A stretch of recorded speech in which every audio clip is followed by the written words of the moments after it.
Hi, I'm Brian DeShazer, Director of the Pacifica Radio Archives, and welcome to From the Vault, our weekly series that takes our history out of the vault and onto the radio. On this edition of From the Vault, we celebrate Women's History Month by presenting a panel from the 1969 three-day Black Panther Party Conference entitled Women Speak Out Against Fascism. For too long, the victims of exploitation and repression and racism have been asked to pay the price to maintain a system which rewards and promotes the real criminals in society to positions of great wealth and power. Again, organize, and resist. Power to the people. In July of 1969, the Black Panther Party invited a broad coalition of groups to participate in a three-day conference called the United Front Against Fascism. They invited famed attorney William Kunstler, Oakland Mayor and future 13-term Congressman Ron Dellums, and other luminaries of the day. But what sets this conference apart from mainstream events of the time was the inclusion of people who worked every day to help end oppression in their community. So while conference attendees would hear the analysis of fascism from the likes of Ron Dellums, racism becomes the convenient vehicle by which fascism may become an accomplished fact in this country. They would also hear from relatively unknown speakers like Carol Thomas from the Southern Christian Education Fund. Because of the economic and legal powerlessness of women, they have little or no control over their lives. Their sons, their brothers, and their husbands are disposed of by the ruling classes either as cannon fodder in war, in which these same people are asked to make total commitments and give their lives, while the fascist capitalists reap profits. Today we focus on the panel Women Speak Out Against Fascism. The term fascism was never clearly defined in this panel discussion in the same way, say, Naomi Wolf, for example, outlined 10 easy steps to change a democratic nation into a fascist state. But this was an opportunity for women, from different perspectives, to illuminate areas in our society where inequalities ran along class, gender, and oftentimes racial lines. Event organizers invited Marlene Dixon, a Ph.D. of sociology from UCLA, as the keynote speaker, but she deferred a majority of her time to the women who had first-person experience with injustice in their community. Keep in mind that this panel was recorded in 1969, at a time when the FBI's COINTELPRO program was infiltrating and disrupting groups like the Black Panther Party, who were providing valuable services such as breakfast programs, health services, and educational classes to the underserved community. We begin with Black Panther chairwoman Elaine Brown reading a letter written by recently imprisoned Black Panther leader Erica Huggins, now a professor of women's studies at the California State University, East Bay. I'll waste very few words of my own because Erica said just about anything there is to say regarding the fascist treatment not only of herself but of all, the political prisoners. This was written in Niantic Prison on July 8th of this year. Long live the United Front Against Fascism, down with the reactionaries of all kinds. It is impossible to say what I feel now. It would take too long and the state doesn't offer enough paper. But because none of us can be with you, I will try. I can envision as I write the people that will hear this. I can see their faces. I can feel their warmth, the warmth that comrades often have for each other. I can also see the faces of some who always appear among the people, the worried, empty, brutal faces of the agents of fascism. Worried because they know that people, poor people, oppressed people, gather together but for one reason: to analyze the conditions of their oppression and wipe it out. Empty because they have no feeling for the masses of people, for the souls of the revolutionaries we have lost, for the starving babies of this country and the world. And brutal because they will fight to the last ditch to destroy the revolutionary fervor of the people. They all continue to run back, oinking to the oppressors about the people's plans to rise up. They fail, however, to realize that the masses have boundless creative power, and no matter how they kick ass, beat us, kill us, or jail us, the people will carry on. I see the faces of change, I hope that many minds are open to what is happening. I know that many ears have been listening to the foul utterances America spits out at the world. We have listened too long, and the bitch, her mouth reeking of death, says, we have thoroughly oppressed our people at home. We are succeeding at keeping Vietnam in a state of decay. We are trampling on Africa. We are destroying South America, making bigger and better alliances with Russia. We have only to wait for Mao to die, and we will be the world power, and then we will place our murder on the moon. America is plotting universal imperialism. It will be the same everywhere. First Coca-Cola, then Oscar Mayer wieners, and then the troops. That's right on, Erica. The people cannot take this. We cannot allow fascist fanatics to continue to deprive us of our human rights. We must organize and form an everlasting united front against capitalism, against imperialism, against class distinctions, against racism, against fascism.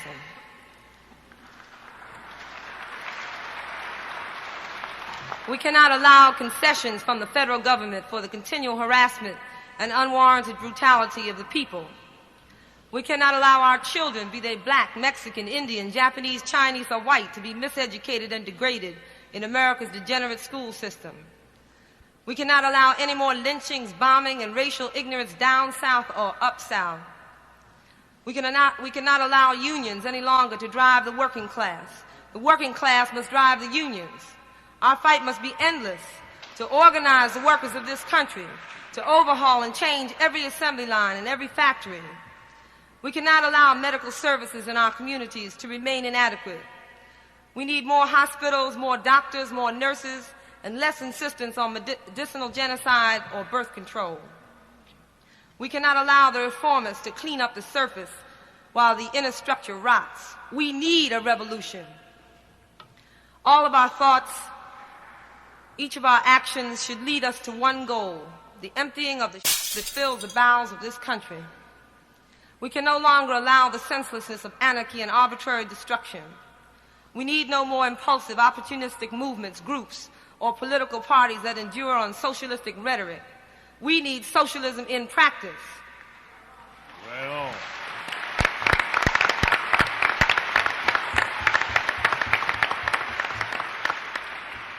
But in times of difficulty, we cannot lose sight of our achievements. We must see the bright future for the people and pick up our courage.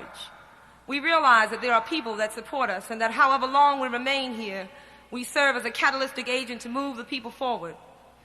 We only ask that you realize who your real friends and your real enemies are. We must draw a clear line of demarcation between the oppressors and the oppressed, between the imperialists and the internationalists, between the pigs and the people. Who sits next to you? All power to the oppressed people. Long live the people's revolutionary struggle. Long live the Minister of Defense. Free all political prisoners. It's Erica Huggins. All power to the people. That was Black Panther chairwoman Elaine Brown from 1969 reading a letter written by recently imprisoned Black Panther leader Erica Huggins.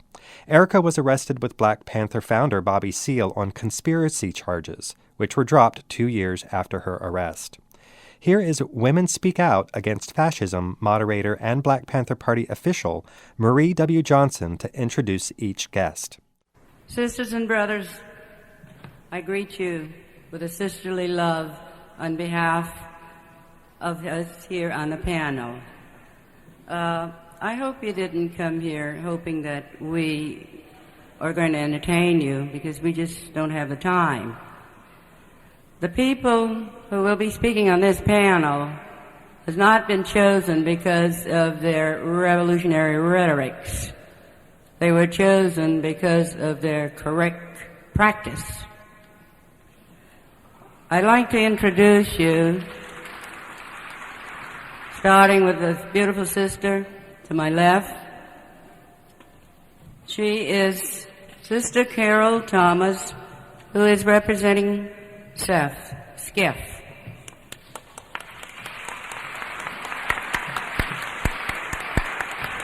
Seated next to her is another beautiful sister, Sister Penny Nakatsu, She'll be talking to us about the problems of Asian people.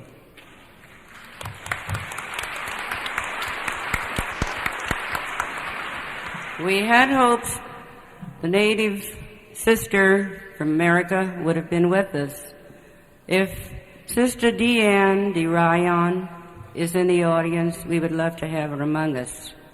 We have another sister who was detained because of delay of plane and is on the way at this very moment. So it doesn't matter the time, but how well you utilize it. And after all, we should really be out there with the masses. Continue with the introduction. On my right here, it's a beautiful sister called Sister Evelyn Harris. She'll be speaking about the problems of the poorest of the poor, the recipients, versus fascism. Next to her is seated another sister that's righteous. She's armed with correct theory and practice. None other than our own Sister Roberta Alexander. Seated next to Sister Roberta is another beautiful sister whom you'll get to know as well as I have. Her name, Sister Carol Henry. I'm Marie Johnson. Without much ado, I'd like to, first of all, set the tone to let you know that since we are equipped with correct ideology and correct practice, we know that fascism is terror. Fascism is genocide. It is the most vicious child of dying imperialism. It is most important for women to be able to recognize fascism for exactly what it is. Every day, we are being used as tools by the avaricious businessmen to perpetrate fascism upon all of us, as well as the exploitation of people of foreign lands. This panel hopes to arouse a sense of urgency with purpose among women. We got no time for rhetoric. There's too much to be done. We must get it together. Heretofore, women had been thought of as merely being content to remain in a prone position. Well, things ain't what they used to be, and they never will be. Fascism is being escalated upon all the people. We do not wish to separate ourselves as a separate entity. We came from the people. And by our deeds, by our correct actions for the people, we hope to become that other half, not only of men, but of the masses of our people. It is up to every woman to join their sisters and brothers who are already in the struggle for survival. Survival. Women must acquire correct thoughts and perform correct daily actions. Daily deeds in a correct manner will liberate the minds of the women. There is no need to demand liberation. Get it together. Get the correct ideology. Put it into correct practice. And you'll be recognized by what you do, not just for the sake of being a woman, because we are of the people. We must not wait for fascism to vamp on us personally. An injury to one is an injury to all. You better believe it.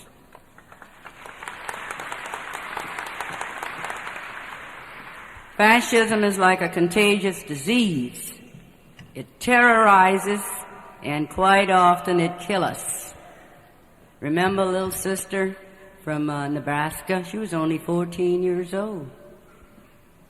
Then we also have, facing a long prison sentence, Sister Erica Huggins. Brutality, fascism, she really knew it. She went through the same thing and is going through the same thing that Sister Sojourner Truth and Harriet Tubman.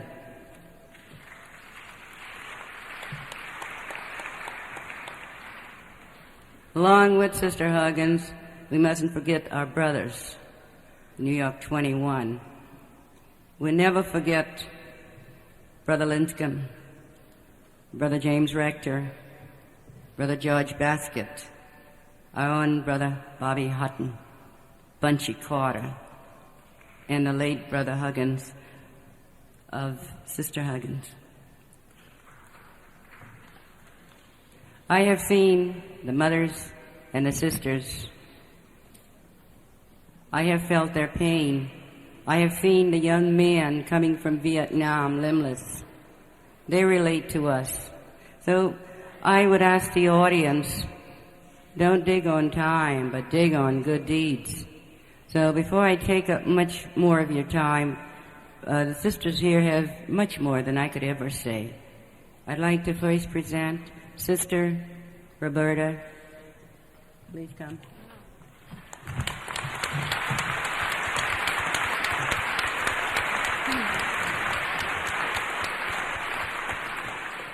Right on. I'd like to start out by saying, brothers and sisters, that there is a struggle going on right now. Our topic up here today is to talk about women versus fascism, the role of women in the movement. There was some commotion here, and I'd like to address myself briefly to that commotion. I think it's significant. First of all, there's a struggle now going on in the Black Panther Party. A lot of people around the country are confused about what's happening now in the Black Panther Party, around the woman question, around the role of women in the Black Panther Party. This confusion has been created and added to with the demagogy of the bourgeoisie, with their Larry Powells and their McClellan committees. They're adding to the confusion of the people, and the Black Panther Party now wants to stand up forward before all of you and explain a little bit of what's happening. We talk about divisions among the people and how the ruling class uses those divisions to weaken the people and to weaken the people's struggles.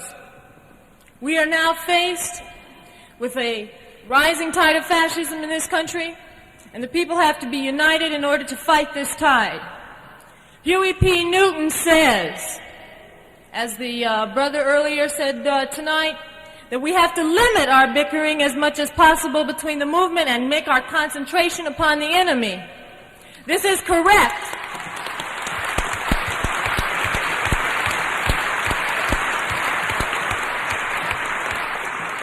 And we must recognize the enemy when we see it. This is also very important, because if we don't know what the enemy is, then we're in bad shape. Now, on the question of male chauvinism, on the question of male supremacy, this is a true problem in our society and reflects capitalist society, period. Women are placed in a particular role and they're expected to stay in that role. We have problems in the party.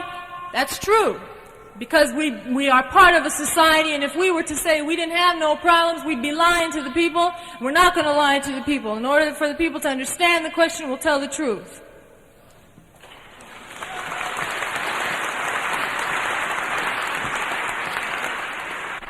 For the last several months in our party, there have been struggles over this question. And the struggles have gone through the whole gamut of possible, problems.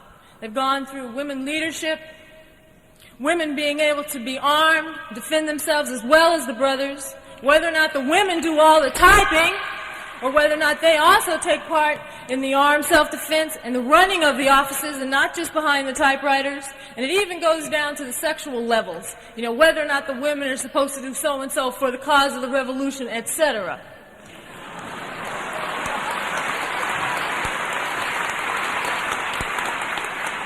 And there have been a hell of a lot of distortions about the party's position on precisely this point. There's been a lot of struggle in the party, and at times this struggle has become so principled that we think more, we have thought more, this is being corrected, we think more about the contradictions between the women and the men in the party, between the sisters and the brothers, than we do about the pigs. Now there is a problem there, because that cannot be allowed. The pigs are out to murder us. The sisters and the brothers are class sisters and brothers. They're sisters and brothers in a struggle. And the party has addressed itself to this problem and is now being resolved. and it is being resolved correctly. It's being resolved through an intense struggle among the party. The women, as Eldridge Cleaver said, are our other half. They're not our weaker half, they're not our stronger half, but they are our other half. Right on. All power to the people! Power to the people! That was Black Panther member Roberta Alexander from the 1969 panel Women Speak Out Against Fascism. Being a woman, I have to correct myself. We got a beautiful sister sitting up on that end that flew in and got in here, about an hour and a half ago from Los Angeles. Many of you are familiar with her. Her name is Sister Marlene Dixon from Los Angeles. So we'll follow the program in order. The next sister will be Sister Carol Henry.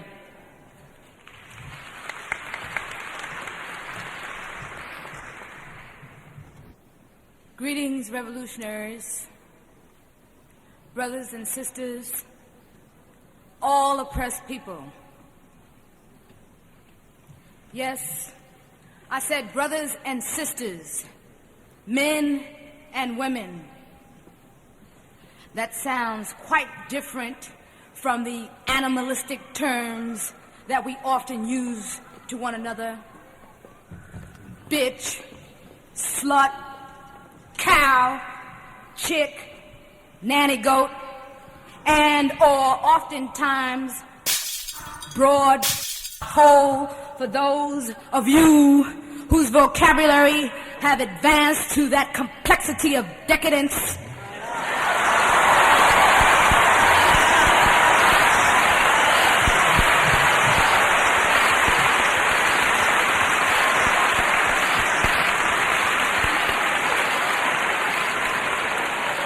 I want to talk to you, and I only have limited time. And I don't want any more provocateurs standing up and running that kind of garbage. The acceptance of these crude terms, not only by the chauvinistic man, but by the woman herself, is a clear indication that respect and objective estimation of one's character is lost. Lost in an avalanche of insecurities and subjective egotistical dispositions. Women, yeah, all you women, those of you who even shouted out, we are alienated from the word go. We have been alienated from basic humane relationships, humanitarian contact. We have been alienated from the other half, men. We have been alienated from our children, from ourselves. We have been separated by the tools of this fascist government, the bloody tools that have categorized us and deprived us socially, politically, and economically, and these are the same bloody tools that oppress us racially. Women, and especially white women who know so little of their oppression, women have been exploited mentally and physically by the color of their skin and the shape of their breasts. All I saw when I was a little girl was rosy-cheeked, straight-haired, white-skinned, blue-eyed baby dolls and sex-symbolized commercials.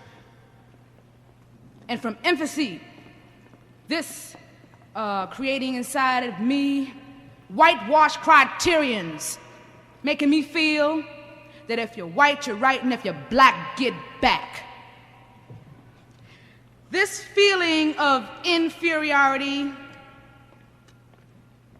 is just one aspect to alienation.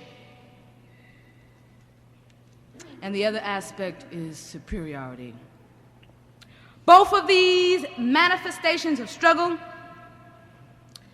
align with the contradictions between the oppressed and the oppressors. In a fascist society, these contradictions are expressed through racial antagonism. Among the demented minds of racist women, the struggle is in competition against other women for castrated.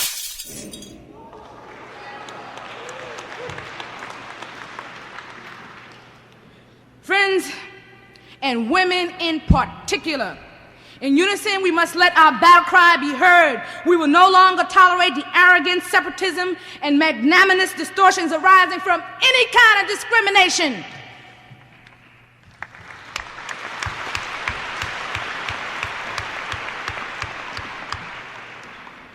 We will no longer tolerate fascist tactics to attain finance capital through the blood, sweat, and tears of the people. The pig uses any means necessary to exploit, dehumanize, separate, and conquer. Down with the pig, fascist pig oppressor. Long live the people's liberation struggle. Long live Huey P. Newton and Eldridge Cleaver. All power to the people. Dare to struggle, dare to win. All power to the people. All power to the people. Right on.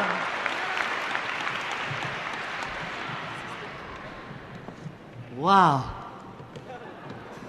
Continuing on in the order, I wish now to introduce you to our sister,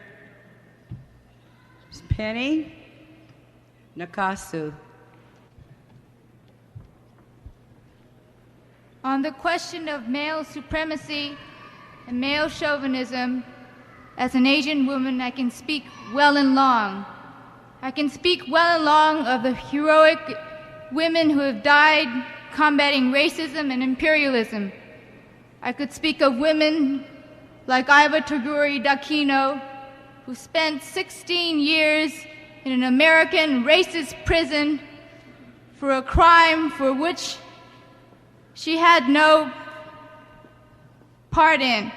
I could speak of a sister who died in the 1950 struggles in Tokyo, died in the struggle against the re-ratification of the United States-Japan Security Pact. And I could speak well and long of the heroic struggles of our courageous Vietnamese sisters, whose example I hope all women can well follow and learn from. But I will not. What I came here to speak of today is a story that many of you may not know of, may have forgotten, may not remember. The story begins in 1942. Many of the elements of that story are duplicated here today and now in the year 1969. The dates 1942, 1950, 1969, taken together as a sum total, equate American fascism today. In case many of you have not caught on to what I'm referring to, I'm speaking of the incarceration of more than 110,000 people, human beings, for the crime of having yellow faces, of having Asian names in World War II. The story goes like this. There was no law, there was no 1950 McCarran Internal Security Act at that time to put my people, our people, into the what was then euphemistically termed relocation camps. There were 10 of those camps. I will not call them relocation camps. I will not call them detention camps. I will call them the concentration camps that they were and are and still exist today.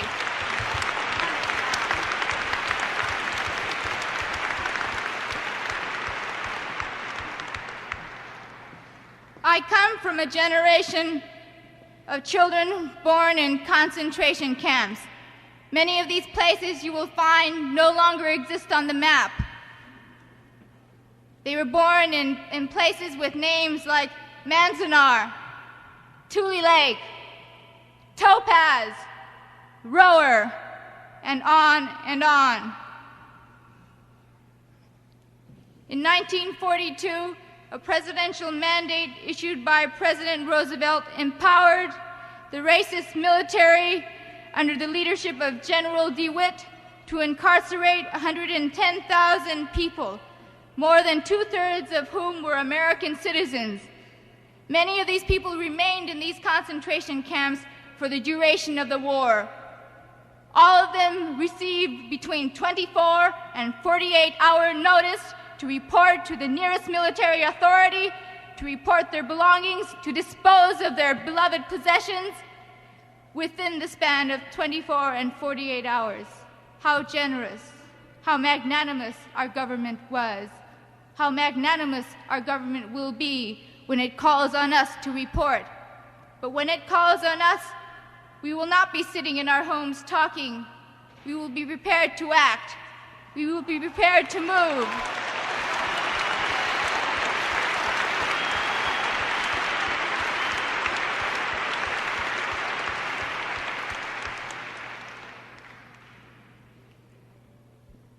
The lesson that I hope we can learn from 1942 is not to wait until we have positive, irrevocable proof of the racism and the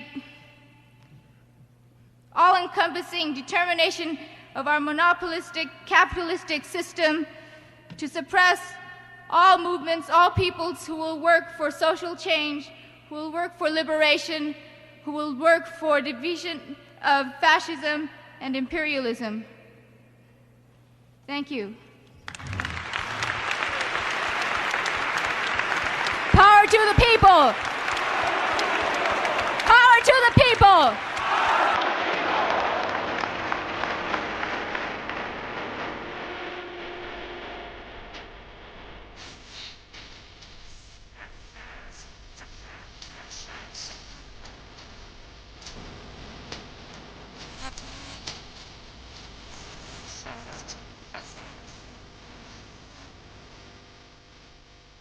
You are listening to Women Speak Out Against Fascism, a Black Panther Party conference held in 1969 on From the Vault for Women's History Month.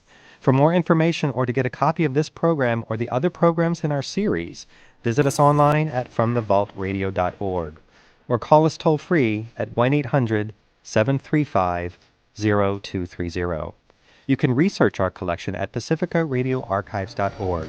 And now back to our program. You worry about liberty because you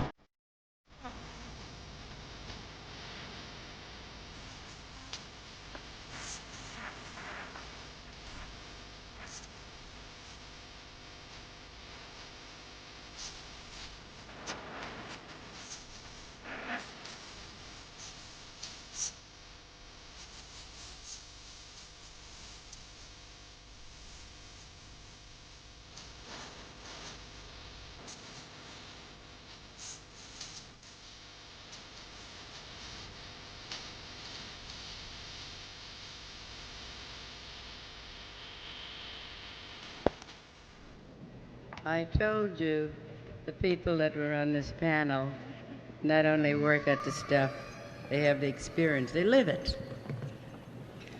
From the Sudden Christian Educational Fund, I'd like to introduce to you Sister Carol Thomas, who will be talking about the women and some of her experiences.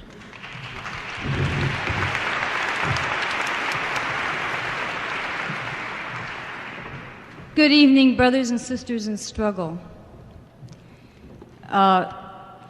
Because of the economic and legal powerlessness of women, they have little or no control over their lives.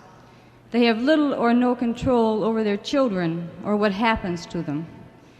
Their sons, their brothers, and their husbands are disposed of by the ruling classes either as cannon fodder in war, in which these same people are asked to make total commitments and give their lives, while the fascist capitalists reap profits, or they see their sons, their husbands as workers in an industrial machine, which is not for the welfare of the workers, but for the profit again of the fascist capitalists.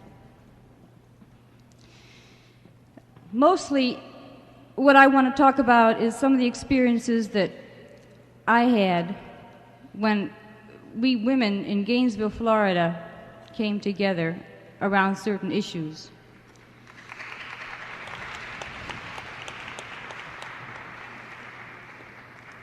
First of all, in the summer of 1967, the welfare mothers, the mothers on welfare, many of them organized into a welfare rights union. They went to the welfare department and demanded the necessities of life. They were only getting 66% of what was supposed to be basic needs. The pigs came. That was their response. We went back 2 weeks later after having presented our needs. Again, the pigs came. The women then took their requests to the county commission in Gainesville, and the reaction to that was to have the police come out and pick me up as an agitator and warn me that these women, if they continued to go to the county commission and agitate in the way they were doing for the necessities of life for their children, we're going to start a riot. I don't think we quite realized our power at that time. We happened to win a few concessions, like a food stamp plan or a commodity distribution program, but the power still remained with the pigs. Later, well, for several years, I had heard women had come to me out of the city jail and said they were being sexually molested by jailers in there. I took this information on their behalf very naively to the police department, thinking they were going to do something about it. I then took it again, very naively, to a Human Relations Commission, and they expressed the proper horror, and it was all covered up. None of the women that brought me these stories were willing to verify any of this in writing for fear of reprisals by people in the power structure whom the pigs represented. In 1967, we had some beautiful sisters come out of that jail, mad as hell. They were getting tuned into who they were, both racially and as women, and the power that they could command. We wrote up an affidavit, which a brother, Jack Dawkins, then read to the city commission after the women had organized and gotten their sisters to the city commission, and many of the brothers also. Jack Dawkins read the affidavit, and the immediate reaction was to cite him for contempt before the city commission. Failing this, they called for a grand jury investigation of practices into the city jail, where there were no matrons, and where women had almost died, several of them had almost died having miscarriages, when the jailers didn't feel like walking up and attending to them. Well, we got the people there. The grand jury investigation was called for. The women came to the grand jury investigation, and they tried to testify. Instead of allowing the truth to come out, their relationships with various organizers in the community was pried into. Dawkins and I had written a paper analyzing what we expected to happen. In other words, nothing. No action. There was going to be a big whitewash. Well, to show you the way the pigs work, the state's attorney Xeroxed a copy of the paper and took it into the courtroom and said that we had taken it in. And he arrested us for contempt of court. We spent 4 months and 6 months, in jail. The conviction has just been recently overturned. But while we were in jail, we did a bit of organizing. The men organized the men's cell blocks, the women organized the women's cell blocks.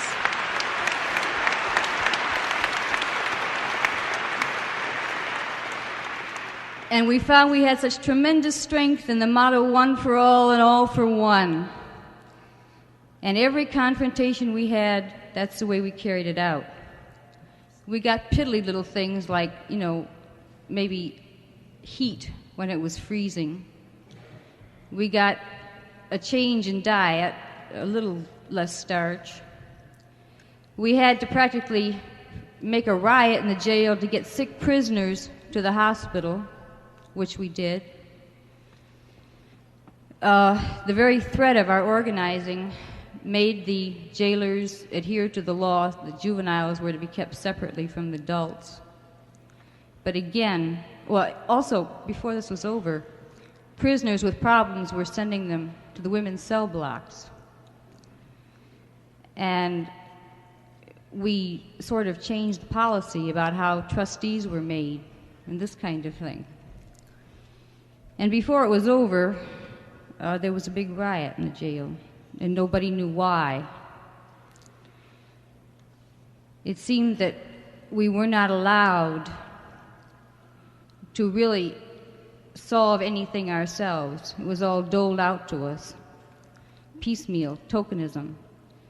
And when we got out of jail, all of us that had undergone this experience realized that this was the same way it was on the outside. In fact, it didn't really make any difference whether you were in jail or out. The bars were the same. All right. We were out of jail, and the women stuck together. During the time we were in jail, a number of firebombs got thrown in protest. They tried to blame it on black people, the people who had for so long suffered the indignities and the oppression and the exploitation by the white power structure. The only thing they could think to do was to arrest the people who were most militantly protesting the situation in Gainesville at the time, which they did. The women organized and harassed the hell out of the pigs. They had student help. A number of fire alarms got pulled. A number of phone calls were made in which the pigs just, they couldn't use their phones anymore because the lines got all tied up.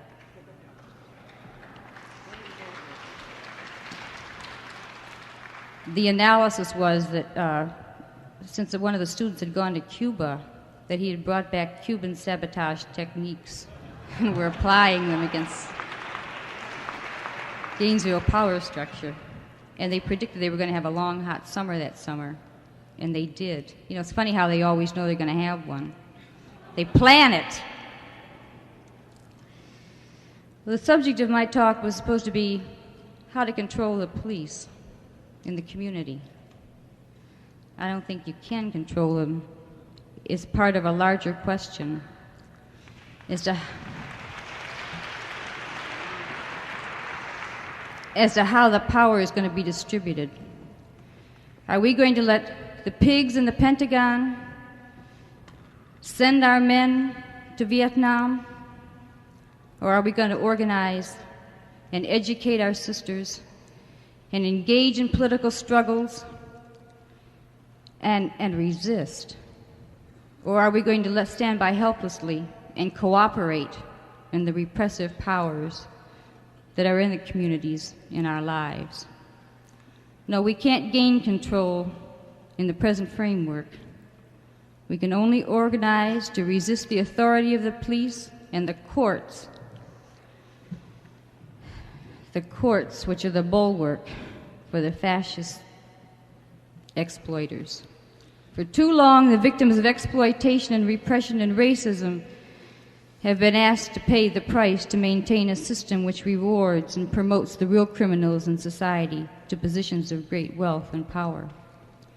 Again, organize, organize, and resist. Power to the people.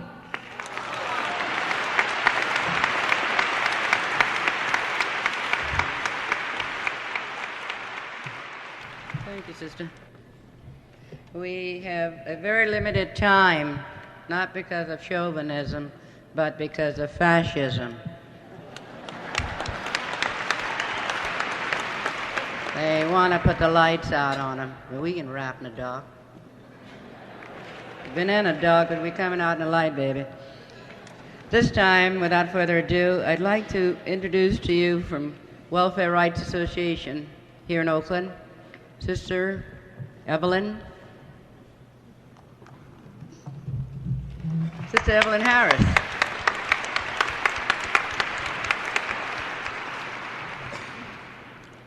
Greetings, brothers and sisters.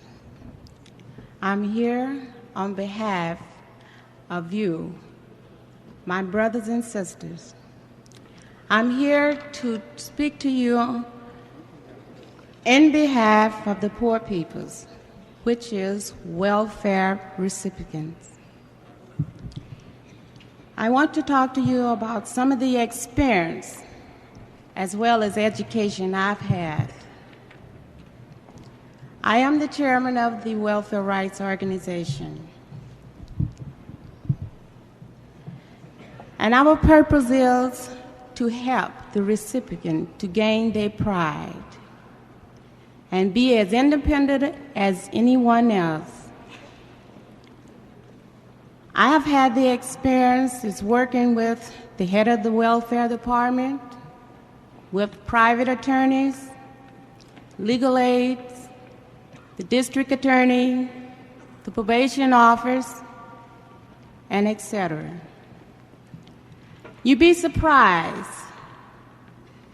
of the little knowledge that they know, especially the board of supervisor and the welfare commissioners. These are people that sit and make a budget for individuals to live on. For instance, I would take the budget for a family of 4. Everyone talk about the taxpayers, their money coming out of their check. You'd be surprised what little money that a family receives to live on. And the DA sits there, deprives the mother of her personal problems, to expose her, to make her shame. But I want to let you know, if any of you in here that have problems, that is on welfare, there is no shame. You have a right to that money as well as the head of the department, other social workers.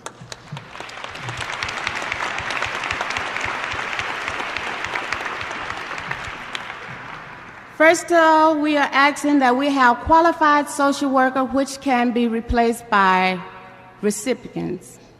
Everyone that is on welfare is not ignorant. They have the knowledge to compute a budget. They have the knowledge to interview people. And this is what we are trying to get over, that we, welfare recipients, sit on the board of supervisors, help compute the budget. Welfare recipients sit on the commissioners and help make the laws.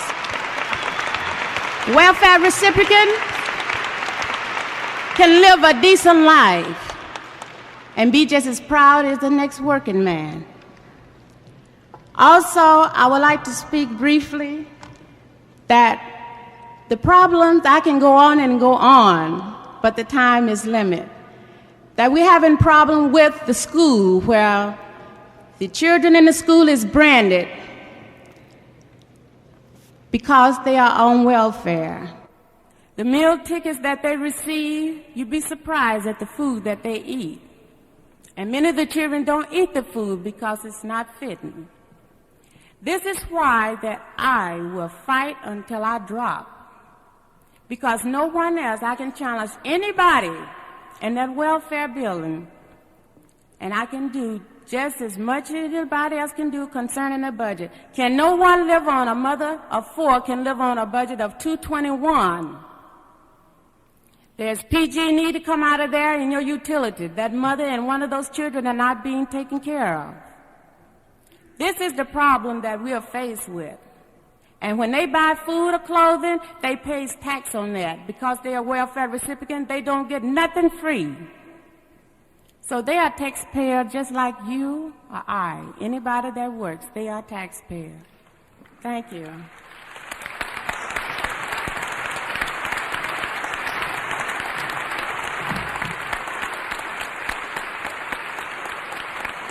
Ladies and gentlemen, sisters and brothers, while I can still read, the light's on. Our last speaker is none other than Sister Merlane Dixon, Doctor of Sociology, UCLA.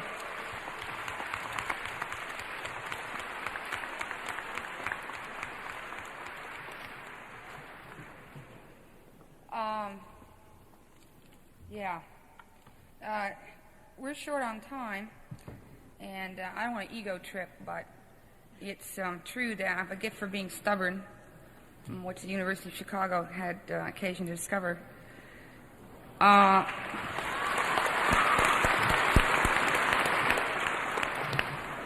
Which is not unrelated to a talent for unpopularity either. And I can't make the little talk that I was going to give tonight without saying something about what happened tonight. And I think that it's important for people to understand that white women have learned to be bitter and to be skeptical, and they have learned that from white radical male-dominated organizations.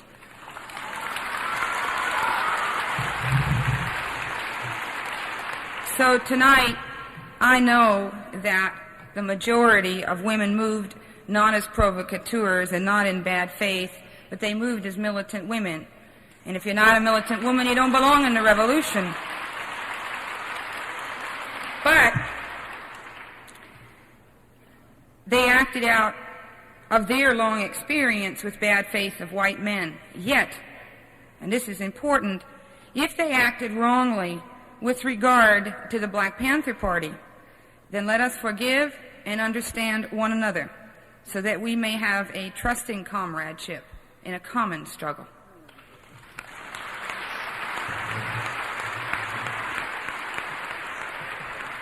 Now, can I have 4 minutes? Okay, I'll try. I'll try 4 minutes. I wanted to talk about the rise of the women's liberation movement, and we'll see if we can beat the lights. The radical women's liberation movement was created by an international revolutionary movement and is part of it. It was created by the myth of freedom, which was destroyed by the reality of oppression. From the beginning, women fought beside the men in the struggle. She gave strongly and courageously to the cause of everyone's freedom. But very often in the past, it was for everyone else's freedom and never her own. Yet we all know that missionaries make untrustworthy revolutionaries.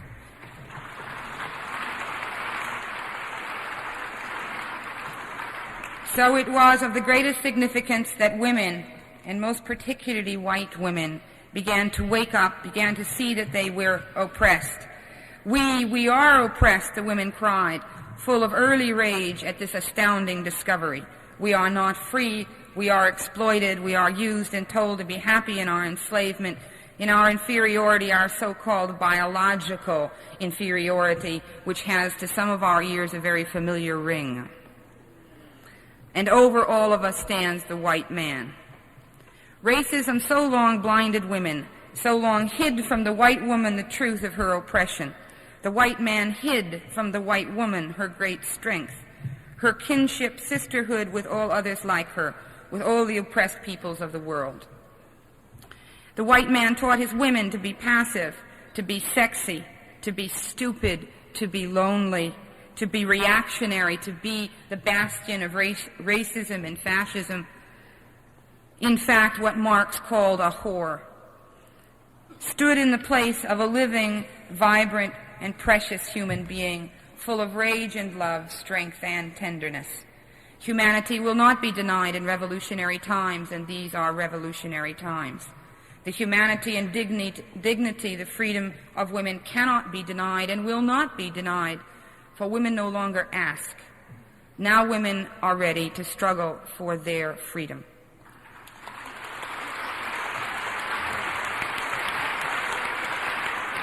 One minute. Okay. Half.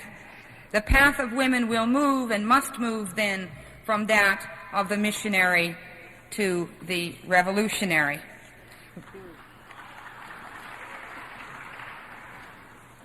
Women must be made to disbelieve in their own inferiority and the acceptance of that, if they are ever to be set free, and if in their just rage they are to become the new army, the new soldiers in the common struggle to destroy what is a corrupt and evil society and to construct what will be a just and free society. That is, they will be soldiers in their own right and against their own oppression. In this way, we may construct the steel bands of revolutionary comradeship. In this way, engage the battle, for people fight best when they fight for their own freedom. Together, as equal comrades, recognizing the solidarity of all oppressed people, we shall withstand repression, we shall endure, and we shall win. Each seeming failure only ensures the strengthening of our people and the broadening of the struggle. Hardly an oppressed group today, including women, is without the dream of freedom or without the determination to struggle for it. As a very great woman, assassinated by the German government as a dangerous revolutionary, Rosa Luxemburg, once said, "The history of revolutionary struggle is a history of failure, but you only need to win once, and we shall. All power to the people!"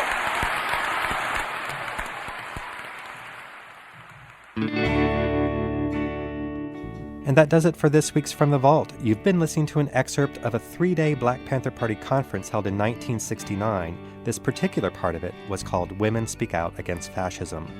If you'd like to access the other parts of this conference, you can visit us online at pacificaradioarchives.org or call us in the archives at 1-800-735-0230.